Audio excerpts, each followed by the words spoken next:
कहानी की शुरुआत में हम महक नाम की एक लड़की को देखते हैं जो कि पार्टी में अपने दोस्तों के साथ होती है कि तभी अचानक उसे एक गाड़ी से धुआं निकलता हुआ दिखता है जो कि उसने सपने में पहले भी देखा था। वो काफी डर जाती है और घर के लिए वापस निकल जाती है, लेकिन मौके का फायदा देख टैक्सी ड्राइवर उसको मॉलेस्ट करने लगता है। महक उसके मुंह पे पेपर स्प्रे छिड़क कर खुद को वहां से बाहर निकाल लेती है, लेकिन तब से महक को एग्रोफोबिया हो जाता है।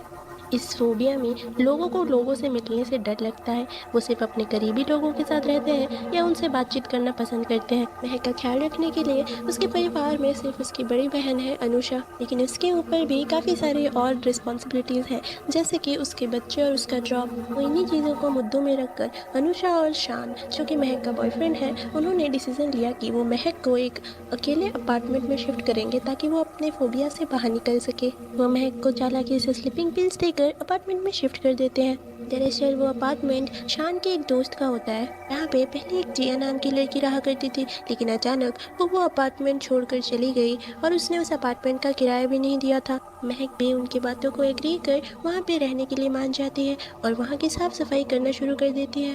सफाई करते वक्त महक को जिया की कुछ चीजें मिलती हैं, जिसमें उसके कुछ कपड़े और एक डायरी होती है।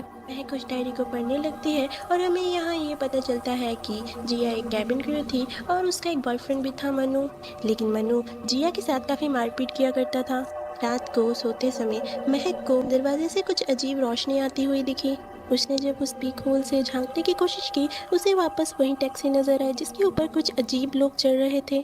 फिर अचानक उसने एक लड़की को खून की उल्टी करते हुए देखा, जिससे वो काफी डर गई और उसकी आंख खुल गई। को शांत करने के लिए जब वो पानी पीने के लिए फ्रीजर खोलती है, उसे आइस ट्रे में एक कटी हुई उंगली दिखती है। फिर उसे पता चलता है ये सिर्फ उसका एक वहम था। ये दिन जब वो थोड़ा हिम्मत जुटाकर वो कचरा फेंकने के लिए घर से बाहर निकलती है, हमारी मुलाकात होती है एक और सदस्य से जिसका नाम था निकी। महक अंदर आकर जब किसी से फोन पर बात कर रही होती है कि तभी अचानक उसे कुछ आवाज आती है। वो जल्दी से बेड के नीचे छुप जाती है। तभी अचानक उसके बेडरूम का दरवाजा खुलता है और एक खून से लथपथ पैर उसकी ओर बढ़ने लगते हैं।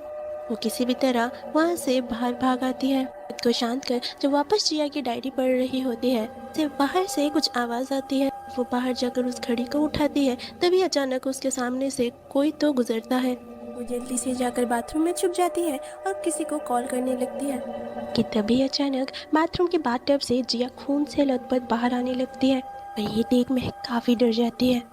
ये बात जब शान को पता चलती है, वो पूरे घर में सीसीटीवी कैमरा लगा देता है ताकि महक को सेफ फील हो। बीच रात में जब महक की आंख खुलती है, वो सीसीटीवी कैमरे में किसी को देख पाती है। वो धीरे धीरे उसकी ओर बढ़ रहा था। उस रात शान भी उसके साथ रुका हुआ था, लेकिन उसने जब कैमरा